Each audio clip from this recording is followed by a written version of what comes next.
마가복음을 계속 나오고 있습니다. 마가복음 1장 40절부터 14절부터 20절까지입니다. 죄송합니다. 마태복음 1장 14절부터 20절. 자, 우리가 읽어볼까요? 요한이 잡힌 후 예수께서 갈릴리에 오셔서 하나님의 복음을 전파하여 이르시되 때가 찼고 하나님의 나라가 가까이 왔으니 회개하고 복음을 믿으라 하시더라. 해변을 지나가시다가 시몬과 그 형제 안드레가 바다에 금을 던지는 것을 보시니 예수께서 이르시되 나를 따라오라 내가 너희로 사람을 낚는 어부가 되게 하리라 하시니 곧 그물을 버려두고 따르니라. 조금 더 가시다가 세베대의 아들 야고보와 그 형제 요한을 보시니 그들도 배에 있어 그물을 깁는데 곧 부르시니 그 아버지 세베대를 품꾼들과 함께 배에 버려두고 예수를 따라가니라. 아멘. 할렐루야. 하나님의 은혜와 복이 오늘도 주님 앞에 나온 우리 사랑하는 성도 여러분 삶 속에 가정 속에 언제나 함께 하시기를 주님의 이름으로 축원합니다. 우리가 마가복음을 나누면서 그동안 예수님은 메시아로서 세 가지의 준비들을 하고 계셨습니다. 구약에서 예언된 사자 침례 요한을 통해서 예수님이 메시아임을 우리에게 보여줬습니다. 그리고 침례를 통해서 이는 내 사랑하는 자여 내 기뻐하는 자라는 하나님의 음성을 또 듣게 됩니다. 그리고 예수님이 침례를 받으신 후에 성령님은 이제 광야로 예수님을 몰아내셨습니다. 그래서 광야에 들어가서 시험을 받음으로 이김으로 예수님이 하나님의 아들이심을 보여주고 아담이 잃어버린 낙원을 회복하는 모습을 보여줍니다. 그래서 예수님이 이렇게 하나님의 아들이 되심을 우리에게 보여줬습니다. 이제 구약 성경에 예언된 하나님의 나라가 올 때가 된 것입니다. 예수님은 메시아로서 사탄의 왕국을 무너뜨리고 하나님 나라를 이 땅에 오게 하는 사역을 시작할 때가 되었다는 것입니다. 그래서 예수님이 그 사역을 시작하는데 첫 번째 이 사역지가 팔레스타인의 북부 갈릴리를 중심으로 이루어지는 내용이 오늘 나타나고 있는 겁니다. 자, 먼저 우리 14절을 다시 보겠습니다. 요한이 잡힌 후 예수께서 갈릴리에 오셔서 하나님의 복음을 전파해요. 자, 때는 언제냐 하면 요한이 잡힌 후라고 말씀했습니다. 그리고 복음이 전파되기 시작한 장소는 갈릴리였습니다. 그때 그곳에서 예수님이 메시아로 오셔서 하나님의 복음을 전파하기 시작했다는 것입니다. 여기서 요한은 침례 요한을 말하는 것입니다. 사도 요한이 아닙니다. 침례 요한이 이 잡힌 후에 예수님이 사역을 시작했음을 보여줍니다. 침례 요한은 예수님에게 침례를 베풀고 난 후에도 계속 사역을 했습니다.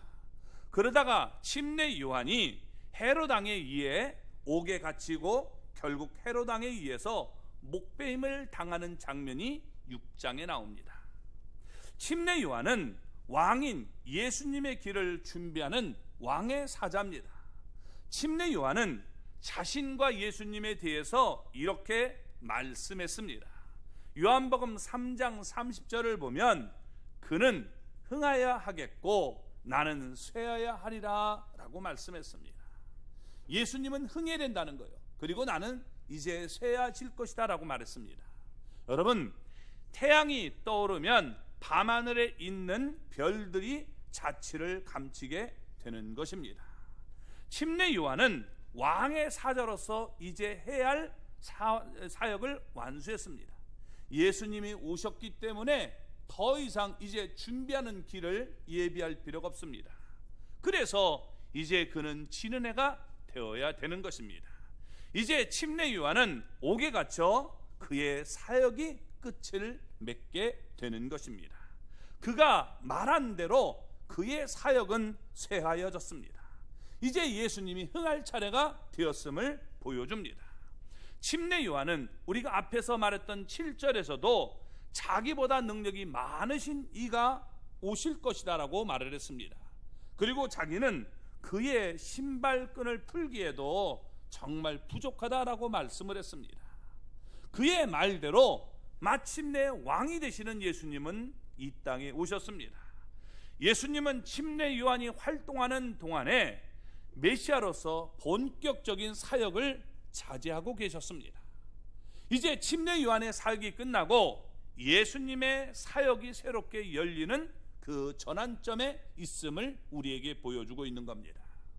침례 요한이 옥에 갇히는 그 사건을 통해서 예수님의 사역의 시발점으로 보았다는 것입니다.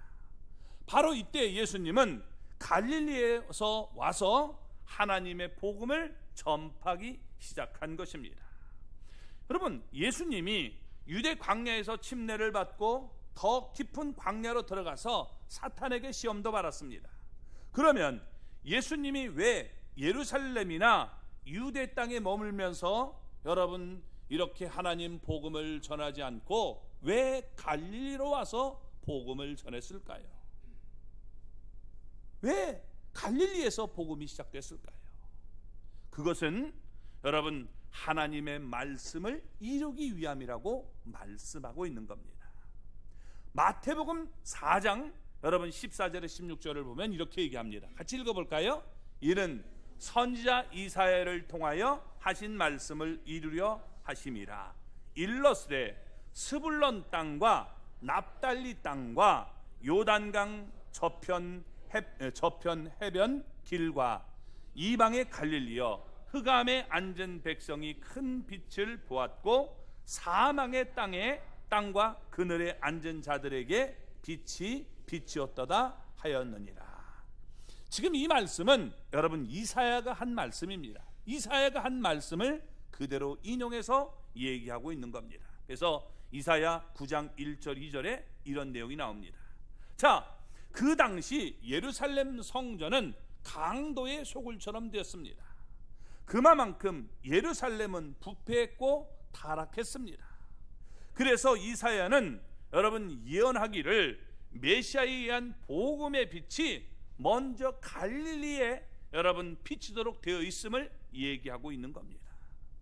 예수님은 갈릴리에서부터 복음을 시작하고 있는 겁니다. 예수님이 갈릴리에서 무엇을 전파했습니까? 그것은 바로 하나님의 복음을 전했다는 것입니다. 복음은 뭐냐? 여러분 하나님께로부터 나온 소식입니다. 기쁜 소식이죠. 우리가 죄로 인해서 망할 수밖에 없는데, 지옥에 갈 수밖에 없는데, 하나님은 우리의 죄를 용서해 주시고 하나님의 나라로 우리를 이끌어 주신다는 겁니다. 이게 바로 복음입니다. 그래서 하나님께로부터 받은 그 복음을 그대로 전했음을 보여줍니다. 예수님은 여러분 자기 마음대로 복음을 전한 게 아니라 하나님이 주신 말씀을 그대로 전했던 것입니다. 그래서 요한복음 12장 49절을 보면 이렇게 얘기합니다. 내가 내 자의로 말한 것이 아니요 나를 보내신 아버지께서 내가 말한 것과 이룰 것을 친히 명령하여 주셨으니. 자, 예수님은 하나님께로부터 받은 복음만을 순수하게 그대로 전파하신 것입니다. 자기의 생각을 전한 것이 아니라 이게 하나님의 말씀이라는 거예요. 하나님의 예언의 말씀을 그대로 전하게 된 것입니다. 당시의 갈릴리는 정치와 종교의 중심지였습니다. 그래서 예루살렘에서 멀리 떨어져 있는 이곳에 지금 천시를 받는 땅이었는데, 하나님의 아들 예수님은 바로 천대받는 땅, 여러분 그 땅에 생명의 빛을 전하기 위해서 빛으로 오신 분임을 설명하기 위해서 갈릴리라고 하는 땅에서부터 복음이 시작됨을 우리에게 보여주고 있는 겁니다. 복음은 생명의 빛을 비춰줘서 그들로 하여금 살아나게 하는 것이 바로 복음입니다. 그러므로 여러분 복음을 통해서 우리 영혼이 살아나는 하나님의 사람들이 될 수 있기를 바랍니다. 자, 예수님이 전한 복음의 내용이 뭘까요? 우리 15절 말씀을 읽어보겠습니다. 이르시되 때가 찼고 하나님의 나라가 가까이 왔으니 회개하고 복음을 믿으라 하시더라. 아멘. 자, 예수님은 복음을 전파하시면서 두 개의 쌍으로 얘기하고 있다는 겁니다. 하나가 뭐냐? 때가 찼다, 하나님의 나라가 가까웠다 하는 것이 한 쌍입니다. 그리고 회개하라, 복음을 믿어라, 이게 또 한 쌍으로 얘기되고 있는 겁니다. 먼저 때가 찼다라고 말합니다. 이때는 몸에 끼는 때가 아닙니다. 여러분, 그거 아니죠. 몸에 끼는 때도 목욕탕에서 벗겨야 되겠지만, 이때는 여러분 카이로스라고 하는데, 이것은 이제 하나님께서 역사 속에 개입하시는 그 시간이 왔다라고 말하고 있는 거예요. 우리가 보통 시간을 얘기할 때 여러분 헬라 사람들은 우리가 알고 있는 일반 시간을 크로노스라고 합니다. 그래서 이런 시각을 지금 얘기하는 게 아니라 하나님이 결정적으로 역사 속에 오셔서 개입하시는 그때, 이때가 지금 찼다는 거예요. 그래서 여러분 구속의 시간이 다가왔음을 우리에게 말씀해 주고 있는 겁니다. 이것을 바울 사도는 갈라디아서 4장 4절에서 이렇게 얘기합니다. 때가 차매 하나님이 그 아들을 보내사 여자에게서 나게 하시고 율법 아래 나게 하신 것은 이라고 말씀했는데, 여기에 때가 찬다는 말이 바로 크로노스가 여러분 이렇게 충만하게 찼음을 보여주고 있는 겁니다. 찼다는 말은 한 이렇게 여러분 우리 어떤 이 물통에 꽉 차서 흘러넘치는 그때가 됐음을 보여주고 있는 겁니다. 하나님의 여러분 이 때가 지금은 이렇게 충만하게 차 있음을 보여주고 있는 겁니다. 우리가 여기서 알 수 있는 것은 하나님은 하나님의 때를 따라서 일한다는 거예요. 그 때를 우리가 알고 순종하고 나가는 것이 필요합니다. 그래서 여러분 아무 때나 이루어지는 게 아니에요. 하나님께서 약속하신 그 때가 있어요. 그 때를 우리는 알고 기다려야 되는 겁니다. 그래서 여러분 절기도 하나님께서 우리를 어떻게 구원하시는지 그 때를 하나님께서 우리에게 말씀해 주지 않았습니까? 예수님께서 여러분 이 땅에 오셔서 유월절 어린 양이 되신 것처럼 유월절이라고 하는 그 절기를 통해서 백성들의 이스라엘 백성들의 죄를 넘어가게 하신 것처럼 우리의 죄를 넘어가게 하신 그 모습이 유월절이 되는 거죠. 무교절은 뭡니까? 무교절은 여러분 죄 없으신 그분이 우리의 죄를 짊어지고 여러분 땅 속으로 들어가시는 사건, 그게 바로 무교절의 의미인 겁니다. 그래서 정확하게 여러분 예수님은 무교절에 무덤에 들어가신 겁니다. 또 초실절이 나오죠. 초실절은 첫 열매를 하나님 앞에 드리는데 그게 바로 부활절인 거예요. 그래서 예수님은 부활절에 정확하게 부활하시는 이 모습을 보여줍니다. 또 그로부터 50일이 지난 오순절에 성령이 임하시죠. 그래서 오순절에 성령이 임하시는 것을 구약에는 예언했고 신약에는 그것을 여러분 이루시는 모습을 보여주는 겁니다. 이렇게 하나님의 때를 따라서 역사가 이루어짐을 보여주고 있는데, 지금 하나님께서 이제 하나님의 나라를 이 땅에 이루기 위해서 지금 예수님을 보내서 그 때를 이루고 있음을 보여주고 있는 겁니다. 그렇기 때문에 우리는 그 때를 알고 여러분 그 때를 내가 잘 기회로 만드는 사람이 필요한 것입니다. 이것을 솔로몬은, 지혜의 왕 솔로몬은 전도서에서 이렇게 얘기했습니다. 전도서 3장 1절과 2절을 보면 이렇게 얘기합니다. 범사에 기한이 있고 천하만사가 다 때가 있나니 날 때가 있고 죽을 때가 있으며 심을 때가 있고 심은 것을 겉뽑을 때가 있으며, 계속 이렇게 때에 대해서 쭉 계속 나옵니다. 자, 여기 보면 범사에 기한이 있다. 이 범사의 기한이라는 건 기회가 있다는 거예요. 그 기회가 뭐냐? 천하만사가 다 때가 있는데 여러분 하나님은 우리에게 때를 주셔요. 그런데 그 때를 내가 여러분 붙잡고 기회로 만들어낸다는 거예요. 이게 지금 솔로몬이 얘기하는 겁니다. 하나님은 그래서 우리에게 때를 주시는데 인간은 여러분 그 때를 놓치지 말고 기회로 만드는 삶이 필요한 것입니다. 하나님께서 이 땅에 예수님을 보내주었을 때 예수님을 만날 수 있는 기회를 우리가 삼아야 되는 거예요. 또 이 땅에 지금은 성령의 시대이기 때문에 성령을 부어주셔서 우리가 예수님을 알고 예수님을 구세주로 주님으로 믿게 만들어주는 때입니다. 이 때문에 내가 성령을 받지 못하면 진정으로 예수님을 알 수도 없고 내가 여러분 예수님을 부정하는 일들이 나타나게 되는 거예요. 그래서 여러분 성령을 삼하는 이 시대가 될 수 있기를 바랍니다. 그걸 우리가 놓치면 안 되는 거예요. 그래서 하나님께서 때가 가까이 왔다라고 말을 하고 있는 겁니다. 자, 때가 가까이 왔다는 말은 이미 왔다는 거예요? 아니면 아직은 조금 모자란다는 거예요? 예? 우리 말로 보면 때가 가까이 왔다면 아직까지 오지 않은 것 같잖아요. 근데 헬라어로 보면 그렇지가 않아요. 이게 무슨 말이냐? 이미 완료됐다는 거예요. 하나님의 나라가 이미 지금 와 있다라고 얘기하고 있는 겁니다.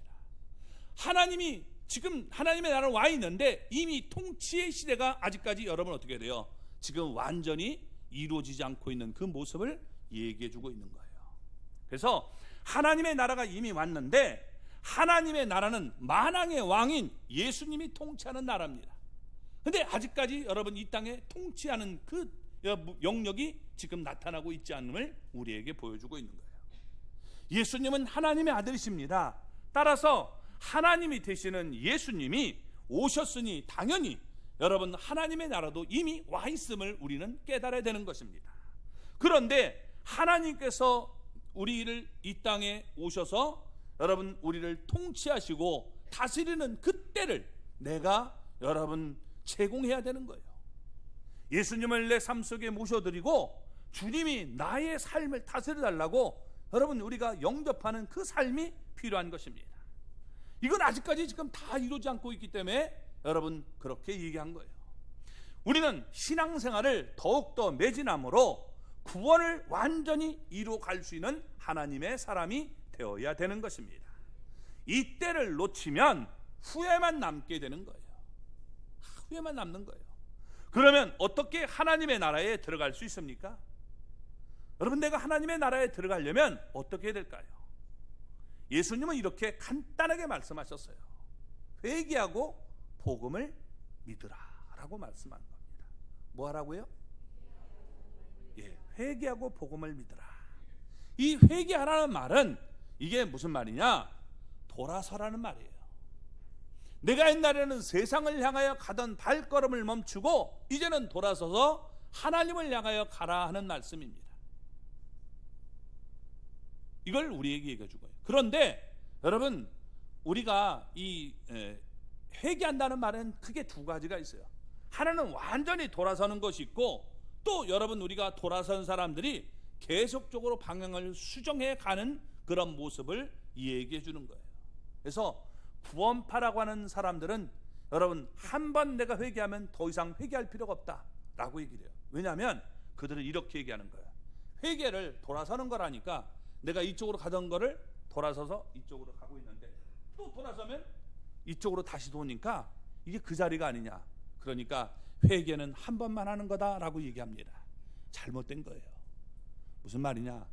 회개한다는 말은 내가 내 삶 속에서 이제 예수님을 구세주로 주님으로 영접하는 것이고 내가 이제 살아가면서 내 삶 속에 있는 잘못된 방향을 계속적으로 주님을 향하여 맞춰가는 이런 여러분 고침의 삶이 있어야 됨을 얘기해 주고 있는 거예요.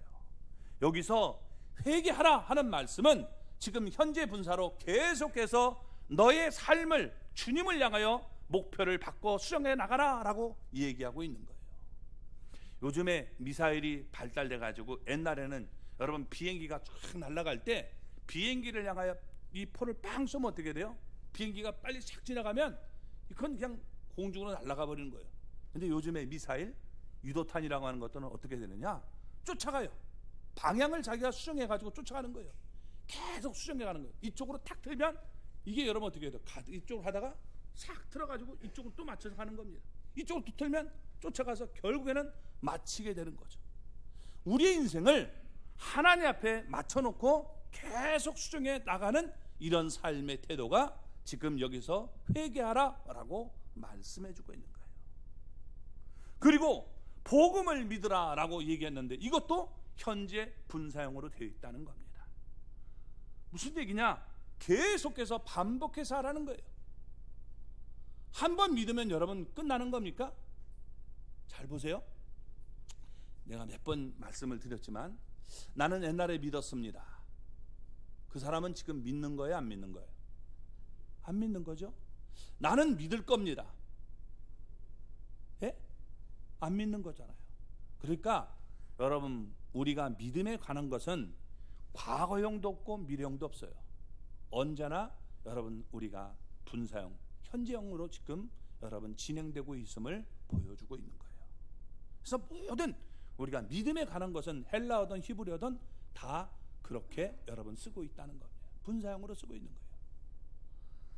자, 여러분, 그렇기 때문에 계속해서 내가 반복해야 될 이름을 우리에게 보여주고 있는 거예요. 지금 진행되어야 되는 이름을 보여주고 있는 겁니다. 사도행전 20장 21절을 보면 이렇게 얘기합니다. 하나님께 대한 회개와 우리 주 예수 그리스도에 대한 믿음을 증언한 것이라. 우리가 여러분 하나님 앞에 올바로 가져야 할 신앙이 뭐냐? 하나님께 대한 회개, 그리고 우리 주 예수 그리스도에 대한 믿음을 가져야 됨을 얘기해 주고 있습니다. 그러면 하나님 뜻대로 하지 않는 모든 것이 죄입니다. 그렇기 때문에 회개한다는 것은 내가 하나님 뜻대로 살지 못한 것에 대해서 반성하고 돌이키는 그런 일이 있어야 된다는 거예요. 또 복음은, 여러분, 복음을 믿는 것은 하나님이 보내신 독생자 예수 그리스도를 믿고 받아들이는 것입니다. 그래서 여러분, 내 삶 속에 자꾸만 예수님이 왕으로서 나를 통치하도록 여러분 인정하고 내어드릴 때 우리가 바른 삶을 살 수 있는 거예요. 내 기분으로 사는 게 아니라 주님이 내 인생의 주인이 되시는데, 주님 나의 왕이 되시는데, 주님의 이 지금 뜻은 무엇입니까? 주님, 저의 삶 속에 들어오셔서 저를 지배하시고 저를 온전히 이끌어 주십시오라고 내놓는 삶이 필요한 것입니다. 이렇게 우리가 믿고 나아갈 때 우리가 하나님의 나라에 들어가는 자가 됨을 보여주고 있는 것입니다. 자, 그러면 그런 모든 죄를 용서받고 하나님의 백성이 되고 또 영원한 생명을 누리게 됨을 보여주고 있는 겁니다. 이게 예수님이 간단하게 얘기하셨지만 여러분, 이런 지금 복음을 우리에게 얘기해 주고 있는 겁니다. 예수님은 죄에 대한 권세가 있습니다. 우리를 회개하면 용서해 줄 수 있는 권세가 있다는 거예요. 그래서 내가 진심으로 하나님 앞에 용서를 구하면 주님은 용서해 주시는 분입니다. 우리는 내가 용서해 주고 싶어도 그런 권세가 없기 때문에 용서해 줄 수 없어요. 그러나 주님은 용서할 수 있는 권세가 있기 때문에 얼마든지 우리의 죄를 용서해 줄 수 있는 겁니다. 마가복음 2장 10절을 보면 이렇게 얘기합니다. 그러나 인자가 땅에서 죄 사하는 권세가 있는 줄을 너희로 알게 하려 하노라. 무슨 얘기냐? 이 말씀의 배경은 중풍병자를 여러분 어떻게 돼요? 내 자리를 들고 일어나라 라고 하시면서 안식일에 이런 얘기를 하니까, 아니 자기가 뭔데? 하나님이야? 왜 죄를 용서해 준다고 해? 병만 그저 고치면 되지. 이렇게 했지만 예수님께서는 죄 사는 권세가 있게 한다는 걸 알게 하기 위해서 그렇게 행하셨다는 겁니다. 지은 죄가 있다면 여러분, 그 죄로 인해서 고통당하지 말고 하나님 앞에 나와 죄를 고백하고 용서를 받고 자유함을 얻을 수 있는 하나님의 사람이 되시기 바랍니다. 주님은 우리가 용서를 진심으로 구하면 주님은 용서해 주신다는 겁니다. 이 여러분 복음을 우리가 믿고 나갈 수 있는 하나님의 사람들이 되시기 바랍니다. 예수님은 하나님으로부터 들은 말씀만 순수하게 전했어요. 근데 우리는 자꾸만 하나님의 말씀을 각색해 달라는 거예요. 내 입맛에 딱 맞게 이것을 바꿔주십시오 라고 얘기하는 경우가 많아요. 이게 타락이에요. 여러분, 이스라엘 백성들이 아론에게 금송아지를 만들어 줄 것을 요구했습니다. 그러나 여러분, 금송아지는 뭐예요? 결코 하나님이 아니죠. 만들어 줬는데 그 일로 인해서 타락하고 많은 사람이 죽었던 겁니다. 그러니까 여러분, 우리는 내가 원하는 메시지를 들으려고 하지 말고 하나님께서 내게 주시는 말씀을 그대로 여러분 받아들일 수 있는 사람이 돼야 돼요. 그게 내 영혼이 사는 거예요. 근데 우리는 자꾸만 내가 원하는 이 소식을 전해달라는 거예요. 이게 목회자를 타락하게 만들고 내 영혼을 망치게 만드는 거예요. 내 영혼을 망치게 되는 거예요. 그래서 우리는 내 멋대로 살고 하나님이 무조건 복을 주시는 하나님, 그런 하나님 참 좋잖아요. 그렇죠? 그러나 그런 하나님은 없어요. 내가 만드는 하나님이지 여러분, 성경이 말하는 하나님과는 전혀 다른 하나님을 우리는 요구하고 있다는 겁니다. 이것은 여러분 타락임을 우리는 알고 언제나 하나님의 말씀을 순수하게 그대로 여러분 우리가 통짜로 다 받아들일 수 있는 그런 사람들이 되시기를 주님의 이름으로 축원합니다. 자, 예수님은 우리에게 여러분 회개하고 복음을 믿어라라고 말씀했어요. 회개가 없는 믿음 잘못된 거예요. 믿음 없는 회개 잘못된 거예요. 언제나 여러분 우리가 회개와 복음이 같이 간다는 사실을 기억할 수 있기를 바랍니다. 그리고 여러분 복음을 전하기 위해서 제자들을 부르시는 예수님의 모습을 우리 6절부터 20절까지 보여주고 있는데, 먼저 16절과 17절 말씀을 한번 보겠습니다. 갈릴리 해변으로 지나가시다가 시몬과 그 형제 안드레가 바다에 금을 던지는 것을 보시니 그들은 어부라. 예수께서 이르시되 나를 따라오라. 내가 너희로 사람 낚는 어부가 되게 하리라 하시니. 아멘.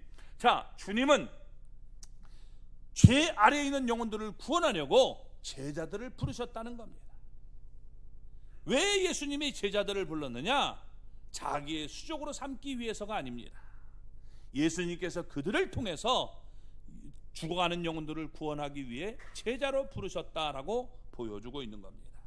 여기서 우리가 하나님의 최대 관심사가 무엇인지를 우리는 알 수 있는 것입니다. 하나님의 최대 관심사는 영혼 구원에 있다는 겁니다. 하나님의 최대 관심은 우리 영혼 구원에 있음을 우리는 깊이 깨달아야 되는 것입니다. 그래서 예수님은 사람을 지금 낚는 어부로 그 영혼들을 지금 삼기 위해서 제자들을 부르시고 있는 모습을 보여주고 있습니다. 정치 집단을 이루기 위해서, 사회 단체를 만들기 위해서가 아니었다는 겁니다. 이스라엘을 정치적으로 해방하기 위해서 왕이 되고 그리고 신하를 저들을 삼기 위해서 여러분 제자들을 부른 것도 아니었습니다. 하나님이 우리에게 여러분 성령의 능력을 주시는 이유도 뭘까요? 왜 우리에게 성령을 주실까요? 그 이유는 우리 영혼을 구원하고 또 우리가 여러분 하나님 앞에서 능력을 받아 많은 영혼들을 구원하라고 성령을 주신 것입니다. 근데 많은 사람들이 성령 받았다면서 자기 자랑을 늘어놓는 경우가 있어요. 나 이런 이런 성령의 능력 받았어 하면서 굉장히 자랑합니다. 이건 올바른 게 아니에요. 여러분, 우리가 하나님께 주신 이 성령의 능력을 통해서 많은 영혼들을 구원할 수 있는 사람들이 되시기 바랍니다. 자, 여기 등장하는 사람들이 있는데, 먼저 등장하는 사람이 여러분 우리가 베드로와 그 형제 안드레입니다. 근데 여러분, 이들은 원래가 침례 요한의 제자였어요. 요한복음 1장을 보면 여러분 침례 요한이 예수님을 가리켜 이렇게 얘기합니다. 보라, 세상 죄를 지고 가는 하나님의 어린 양이다 라고 요한복음 1장 29절에 얘기하죠. 그렇죠? 이 말을 들었던 겁니다. 아, 저분이 메시아구나. 에 관심을 갖게 됐어요. 그래서 침례 요한을 떠나 이제 고향으로 돌아가서 그는 이 고기를 잡고 있는데, 여러분 여러 날 지났습니다. 그는 어부기 때문에 갈릴리 바다에서 그물을 던져 고기를 잡고 있었습니다. 근데 갈릴리 해변으로 지나가던 예수님이 그들이 열심히 일하는 모습을 보고 여러분 그들을 부른 것입니다. 그때 그들은 예수님의 명령에 여러분 순종했습니다. 예수님이 뭐라고 명령하셨습니까? 나를 따라오라 라고 말씀했습니다. 이 말씀은 여러분 예수님만이 내릴 수 있는 절대적이고 독특한 명령입니다. 왕 되시기 때문에 나를 따라오라는 거예요. 과거에 그 어떤 선자들도 어떤 랍비도 이런 명령을 내린 적이 없습니다. 그저 그들은 하나님을 따르라, 하나님의 율법을 따르라 라고 명령했을 뿐입니다. 그런데 예수님은 어떻게 돼요? 나를 따라오라는 거예요. 왜?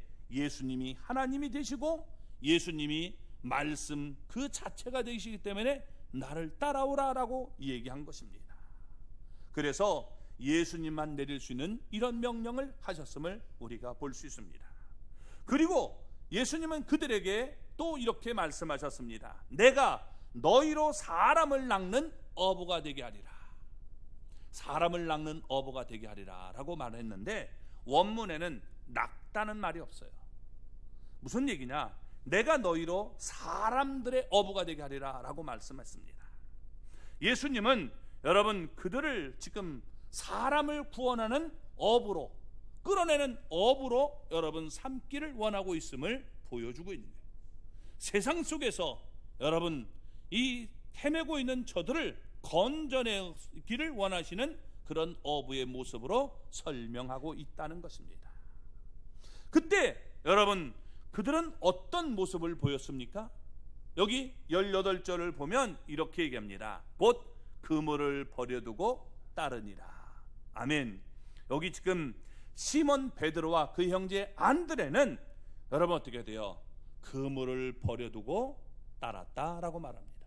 어부에게 여러분 그물은 재산 1호예요. 배와 함께. 근데 어떻게 돼요? 그걸 다 버려두고 따랐다라고 말하는 겁니다. 참 제자가 되려면 여러분 내가 버려야 될 것이 있어요. 두고 내가 그걸 먼저 주고 하면 절대 주님을 따를 수 없어요. 주님 내가 이 잡던 고기 다 잡고 따를게요. 그러면 여러분 안 되는 거예요. 주님께서는 나를 따르라. 그 즉시 그들은 모든 것을 다 내려놓고 따랐던 모습을 보여줍니다. 우리 주님도 여러분 우리를 부르실 때 여러분 자꾸만 주저하지 마시고 모든 것을 먼저 내려놓고 주님을 따를 수 있는 그런 사람들이 되시기 바랍니다. 여러분 이들이 지금 주님의 명령을 따랐을 때 누가복음 5장 3절을 보면 그들은 자기의 배를 가지고 있을 만큼 당당한 어부였습니다. 그러니까 그물만 데려둔 게 아니라 배도 내버려 두고 여러분 따랐던 거예요. 그렇다고 해서 여러분 뭐 배 놔두면 다 누가 집어갑니까? 그건 아니에요. 이게 우선순위가 무엇에 있는가를 보여주고 있는 겁니다. 예수님의 이 권세는 자기들의 모든 것을 다 내려놓고 따를 만큼 권세가 있었음을 보여주고 있는 겁니다. 예수님의 이런 주권적인 명령에 그들의 마음이 움직여서 순종하고 따랐음을 보여주고 있는 것입니다. 그래서 그들을 여러분 하나님께서 귀하게 변화시켜서 생명을 구원하는 일꾼으로 사용했다는 것입니다. 이런 사실이 세베대의 두 아들을 부르는 장면에도 똑같이 나타나고 있다는 겁니다. 자, 19절 20절 말씀을 볼까요? 조금 더 가시다가 세베대의 아들 야고보와 그 형제 요한을 보시니 그들도 배에 있어 그물을 깁는데 곧 부르시니 그 아버지 세베대를 품꾼들과 함께 배에 버려두고 예수를 따라가니라. 아멘. 자, 여기 보면 어떻게 돼요? 더 나아가서 이들은 어떻게 돼요? 배에 버려두는 건 물론이고 아버지도 여러분 어떻게 돼요? 그들을 두고 따랐다는 거예요. 이 말은 아버지를 버리라는 얘기가 결코 아닙니다. 뭐예요? 우선순위가 어디에 있는가를 얘기해 주고 있는 거예요. 야고보와 요한은요 여러분 별명이 있어요. 그게 별명이 뭐냐? 보아너게입니다. 보아너게. 보아너게가 무슨 말이냐? 우레의 아들이라는 뜻이에요. 성격이 얼마나 급하고 이게 천둥 같은지 우레와 같은 그런 모습을 보여주고 있는 거예요. 저 같은 것 같아요. 막 제 목소리가 굉장히 커서 그런 모습인데, 여러분 한마디로 얘기하면 성깔이 있는 사람입니다. 그런데 아무개나 호락호락 쉽게 넘어갈 그런 성질의 사람이 아닌데, 여러분 예수님이 부르실 때 그 부름에 어떤 반응을 보였습니까? 여기 보면 아버지 세베대를 품꾼과 함께 배에 버려두고 예수님을 따라갔다라고 말하고 있는 겁니다. 아마 이때 그의 아버지 세베대는 몹시 황당했을 거예요. 이놈 봐라, 이게 나를 버려두고 지금 가? 아버지가 늙었을 텐데. 그럴 때 여러분 이런 모습이 얼마나 괘씸합니까? 그런데 감히 누가 왕 대신 예수님의 명령에 거역할 수 있겠습니까? 예수님의 명령 앞에는 순종하고 따를 뿐임을 우리에게 보여주고 있는 거예요. 이처럼 예수님은 죄인들에 대한 권세가 있는 분이십니다. 근데 예수님이 왜 이들을 부르셨습니까? 여러분 이들은 모두가 다 죄인들인데, 죄인들을 변화시켜서 하나님 나라를 세워나가는데 쓰시기를 원했다는 것입니다. 지금도 예수님은 하늘의 천사들을 불러다 사용하는 것이 아니라, 여러분 변화되지 않은 우리 죄인들, 정말 죄짓고 정말 더러운 인생들을 불러서 이들을 회개시키고 변화시켜서 하나님 나라의 일꾼으로 만들어 가기를 원하고 있다는 사실을 보여주고 있는 겁니다. 예수님은 하나님이 되시기 때문에 얼마든지 혼자서 하나님의 나라의 일을 할 수 있습니다. 천사들을 불러다 다 할 수 있어요. 그러나 그렇게 하지 않고 적절한 사람들을 선택해서 하나님 나라의 일을 맡기셨다는 것입니다. 이게 여러분 우리가 감동해야 될 얘기예요. 내가 뭔데 하나님께서 나를 여러분 이 귀한 일에 써주시느냐, 이게 얼마나 귀한 일인가를 깨달아야 되는 거예요. 그래서 우리가 찬송을 부를 때도 여러분 이 복음을 전하는 일은 천사도 흠모한다라고 말하지 않습니까? 천사도 흠모하겠네 화목해 하라신. 여러분 이렇게 복음을 전하는 이것이 얼마나 귀한가를 우리에게 보여주고 있는 거예요. 이 직분을 우리에게 주시고, 여러분 너와 이 일을 내가 나누고 함께하기를 원한다라고 말씀하고 있는 겁니다. 그래서 영광스럽게 여러분 우리가 그 일을 감당할 수 있는 사람이 되어야 되는 것입니다.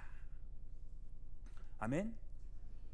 디모데후서 여러분 2장 2절을 보면 이렇게 얘기합니다. 사도 바울이 또 내가 많은 증인 앞에서 내게 들은 바를 충성된 사람들에게 부탁하라. 그들이 또 다른 사람들을 가르칠 수 있으리라 라고 말합니다. 여기 보면 네 가지 지금 여러분 사람이 나옵니다. 첫째, 내가라는 말은 디모데를 얘기하는 거예요. 너는 디모데입니다. 그리고 내게 들은 바, 나는 바울을 얘기해요. 그러니까 바울이 디모데에게 가르쳤던 것, 이걸 얘기하죠. 자, 디모데야, 너 들었던 것을 충성된 사람들을 선택해서 그 사람들을 가르쳐라 라고 합니다. 이 충성된 사람들이 나오죠. 그들이 여러분 어떻게 해야 돼요? 또 다른 사람들, 그러니까 네 번째 이 사람들이 나오는데, 이런 사람을 가르칠 수 있다라고 얘기하는 겁니다.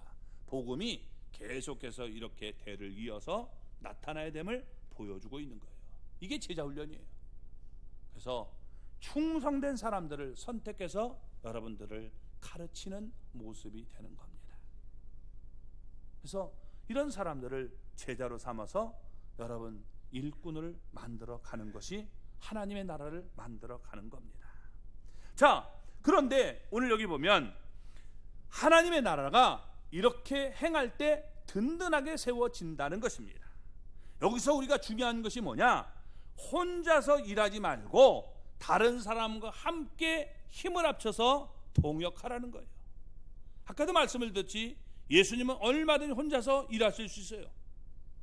수준이 안 맞을 거예요. 예수님과 여러분 제자들이 수준이 맞습니까? 안 맞죠. 하나님과 죄인된 인간이 어떻게 수준이 맞아요? 근데 어떻게 돼요? 예수님은요, 그들을 훈련시키시면서 그들을 한 사람 한 사람 세워나가는 이런 과정을 보여주고 있다는 거예요. 우리가 깨달을 것 가운데 하나가 뭐냐? 여러분, 하나님의 일은 함께하는 거예요. 아멘. 함께하는 것이 얼마나 복되고 아름다운 것을 우리가 깨달아야 되는 겁니다. 혼자서 일하지 말고 다른 사람들과 함께 힘을 합쳐서 동역하는 자세가 필요해요. 자, 그러니까 여러분, 함께 일하려면 우리가 어떻게 돼요? 룰이 있어야 돼요. 룰이 있어야 된단 말이에요. 자, 여러분, 주님이 말씀할 때 이렇게 된다 하면 어떻게 돼요? 쓸데없어요. 여러분, 그러면 그게 주님과 동행하는 모습이 되겠습니까? 안 돼요. 순종하고 따르는 자세가 필요해요. 그렇죠? 그러니까 주님은요, 굉장히 자유를 주셔요. 뭐 그냥 이렇게 하시면서 특별히 이게 말씀에 벗어나는 일이 아니라면 이렇게도 해도 받아주시고 저렇게도 받아주시는 모습이 있단 말이에요. 우리가 여러분 로마서를 나눌 때도 그렇잖아요. 믿음 있는 사람이 믿음에 연약한 사람을 어떻게 해요? 받아주라는 거예요. 그게 여러분 우리가 일을 잘하는 모습이에요. 예수님은 그런 태도를 가졌어요. 그러니까 우리가 일을 할 때 어떤 사람이 일을 잘하고 어떤 사람이 일을 못할 수 있어요. 그럴 때 못했다고 해서 막 뭐라고 하면 그 다음부터는 안 해요. 그러니까 어떻게 돼요? 우리가 두 종류의 사람들이 필요한 거예요. 첫째, 내가 좀 못하면요 순종하고 따르면 돼요. 그러면 문제가 없어요. 또 모른다고 해서 막 그냥 이 호통치면 안 돼요. 그럼 호통치면 여러분 누가 이 구단부터 따르겠어요? 그죠? 물론 호통쳐도 이게 순종하고 따르는 그 자세가 필요하지만 우리가 일을 할 때 기분이 상하면 우리 인간들은 타락했기 때문에 이 고집이 있어서 나 안 할래요. 이러면 답이 없어요. 마음이 상하면 답이 없어요. 그러니까 그 마음 상하지 않도록 여러분 우리가 좀 돌봐주는 그런 자세가 필요한 것입니다. 그럴 때 하나님의 일을 우리가 함께 기쁨으로 일할 수 있게 되는 거예요. 저도요 마음이 상하면 하고 싶은 마음 없어요. 여러분들도 그렇잖아요. 그러니까 서로가 우리가 마음 상하지 않도록 그러기 위해서 우리가 해야 될 룰이 있는 거예요. 어떻게 돼요? 예의를 지켜야 돼요. 그래서 예절이 필요한 거예요. 가까울수록 예절이 필요한 거예요. 예절이 없으면 여러분 어떻게 해요? 마음이 서로 상해요. 그래서 우리가 여러분 예절이라고 하는 것도 필요한 겁니다. 그래서 하나님은 언제나 어떻게 돼요? 우리가 그 규칙을 주셨단 말이에요. 규칙이 있어요. 그죠? 여러분 회사에 들어갔는데 우리가 어떻게 돼요? 이번에 대한항공에서도 그렇잖아요. 뭐 전무라고 하는 그 뭐 20대 29인가 하는 적인데 뭐 나이 많은 사람한테 막 해고서 막 던지고 막 그러면 어떻게 돼요? 예? 요거도 먹는 거예요. 이제 그건 쫓겨나야 돼요. 그죠? 아버지가 튼튼해서 뭐 어떻게 안 지킬지 모르지만 아마 국민들 이 등살에 그건 내려오게 될 거예요. 나중에 슬그머니 다시 들어갈지 몰라도 여러분 그거 계속 되면 곤란한 겁니다. 그러니까 내가 아무리 옳았다고 해도 여러분 어떻게 그 사람이 잘못됐다고 그렇게 하면 안 돼요. 나이 많은 사람에게 우리가 대접을 해줘야 돼요. 그게 이게 뭐냐면 올바른 태도예요. 안 하면 어떻게 돼요? 그건 문제가 되는 거예요.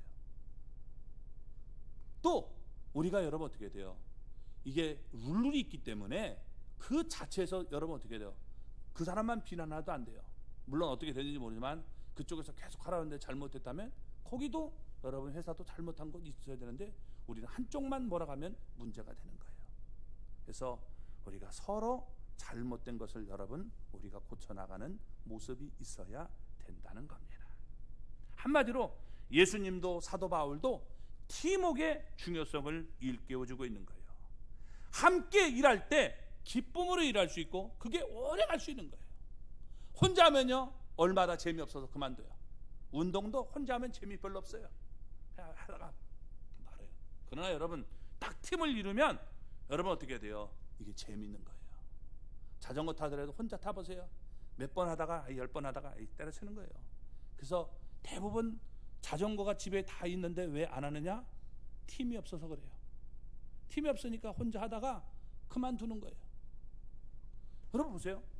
집에 러닝머신 같은 것도 다 사둬가지고 있는데 왜 안 하느냐? 혼자 하니까 재미가 없는 거예요. 근데 이 팀을 이뤄가지고 여러분 하면 그건 계속해서 나갈 수 있는 거예요. 그러니까 팀워크가 중요하다는 거예요. 우리가 교회에서도 팀워크가 중요하다는 사실을 우리가 깨달을 수 있기를 바랍니다. 결론적으로 우리가 말씀을 마치겠습니다. 예수님이 하나님의 나라가 되십니다. 우리가 예수님을 진정으로 영접하고 하나님의 나라에 들어가기 위해선 우리가 회개하고 예수님이 주님 되시고 우리가 왕이 되심을 받아들이는 그런 삶이 필요합니다. 주님은 우리에게 회개하고 복음을 믿으라고 말씀하셨어요. 그리고 여러분 우리에게 또 제자를 이렇게 선택하시는 모습을 통해서 협동하는 것이 얼마나 중요한가를 우리에게 보여주고 있다는 겁니다. 그래서 우리가 여러분 영혼 구원을 위해서 협동할 수 있는 그런 모습이 되기를 바랍니다. 꼭 나가서 복음을 전하는 것만이 여러분 우리가 이 복음 전하는 게 아니에요. 내가 요리 잘하는 사람은 요리를 잘해가지고 저 사람들의 마음을 녹여주고 우리가 잘해준다면 그것도 좋은 일이 되는 거죠. 그래서 이렇게 마음들을 우리가 합해가는 모습이 필요하고 내가 가지고 있는 것으로 남을 자꾸 평가하지 마시고 여러분 나는 나대로 잘하고 너는 너대로 잘하면 되는 거예요. 또 지도자가 이끌 때 순종하고 따르면 하나님의 나라가 아름답게 이루어진다는 사실을 기억하시고 그렇게 만들어가는 저와 여러분이 되기를 주님의 이름으로 축원합니다.